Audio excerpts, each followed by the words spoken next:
Let's take a look at how to create a sitemap for your website.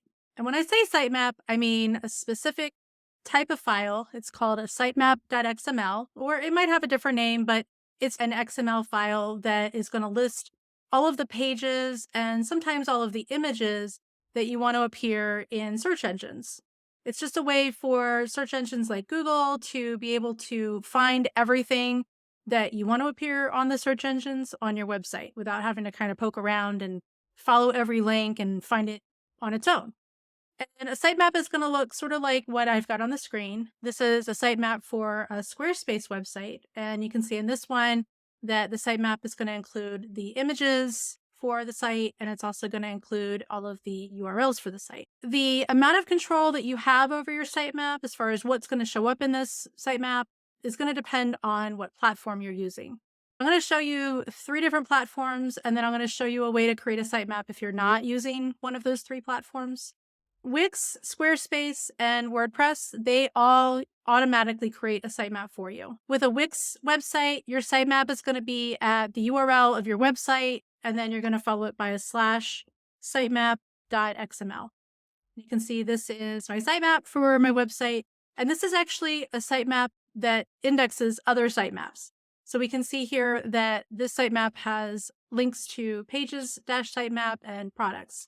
If I go to my pages-sitemap, that XML file, you can see that's going to list all of my pages. You don't really have a ton of control over what shows up in the sitemap. Basically, all the pages by default are going to show up in the sitemap. You can specify for individual pages to not show up in the sitemap, but by default they will, unless there are private pages or hidden pages. If you want to make a page not show up in the sitemap, you would go into the website editor, and then you're going to go to your pages menu, and then manage pages. Then find the page that you want to hide. So you can see I created a page here called hide this page. Click on the 3 little dots for the menu. You're going to go to SEO basics for that particular page. And if you scroll down, you can see right now it's about 3. And by the way, if you wanted to change the URL, you could do that there. I'm going to leave it alone. But if we go all the way to the bottom, you're going to see here it says, let search engines index this page. If you turn that off and then you publish your site, so I'm going to click on publish, it will update your sitemap.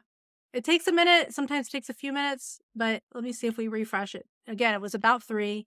So let me see if we refresh if it goes away. And you can see it went away. It was pretty quick that time. So that's how you're going to take a page out of your sitemap if you need to. Pretty easy, but that's really the most control. There are a couple of other really minor things that you can do with your sitemap in Wix, but that's the basics of it. Now for Squarespace, your sitemap is going to be at the URL of your website /sitemap.xml. And you can see that this one doesn't have an index of sitemaps. It's just going to have everything in one sitemap. And again, you don't have a ton of control over the sitemap, but you can, as you can with Wix, you can hide individual pages from your sitemap. So we can see here I've got my home, about, and contact. You can't hide the home page from your sitemap, but you can hide any other page from your sitemap. So to do that, you're going to go into the website editor. You're going to go into the settings for the page. So you can see here I'm over the about page. I click on the settings. And if you go to SEO, if I scroll down a little bit here, you can see I would turn on hide page from search results. So I can click on that and click on save up there in the top left corner. And again, sometimes it takes a few minutes. So you can see I hid my about page, and let's see if that saves it. Sometimes it can take a little longer on Squarespace, so it may or may not go away by the time we're done with this video, but we're going to try a couple more times there. Let's see. Oh, still not going away. It'll eventually go away. I think I read in their documentation it can take up to 24 hours for the sitemap to update, so it's not an immediate thing. When it comes to WordPress, you have a lot more control over your sitemap, or you can have a lot more control over your sitemap if you install an SEO plugin. So on this site, I've got an SEO plugin installed called SEO Press, and that allows me to hide individual pages on the website. It also lets me hide individual types of pages or individual types of content.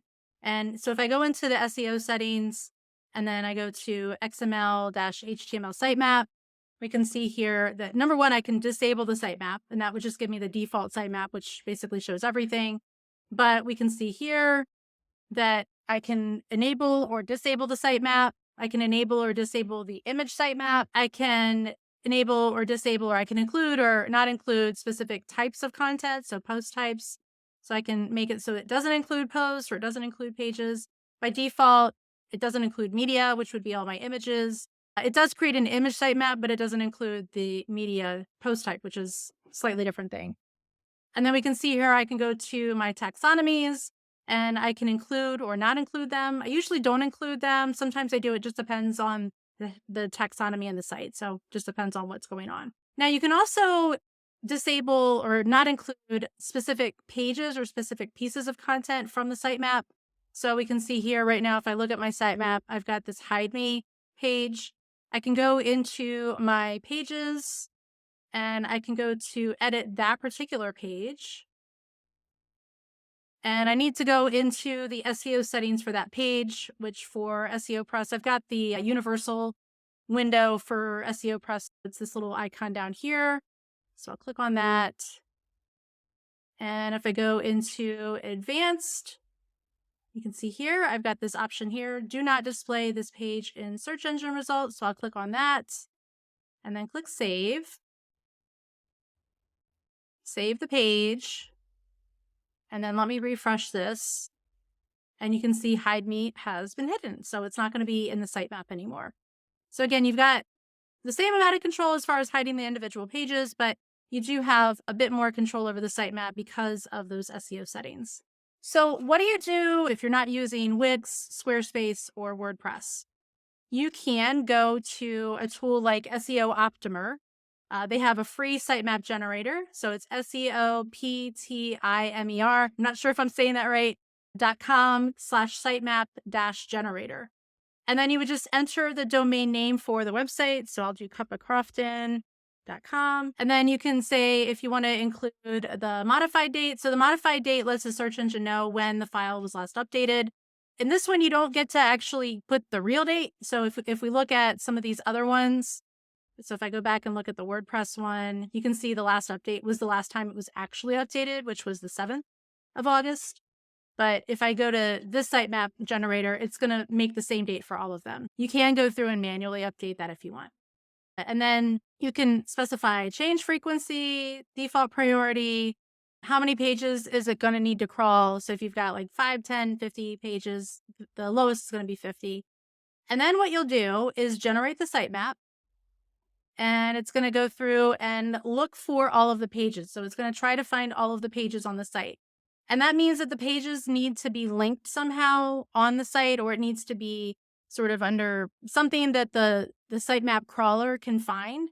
And so we can see here, it's going to find my about page, services, there's the home page, the blog, contact test, and then several blog posts, privacy terms, and my services, a few other things. So it was able to find all of these.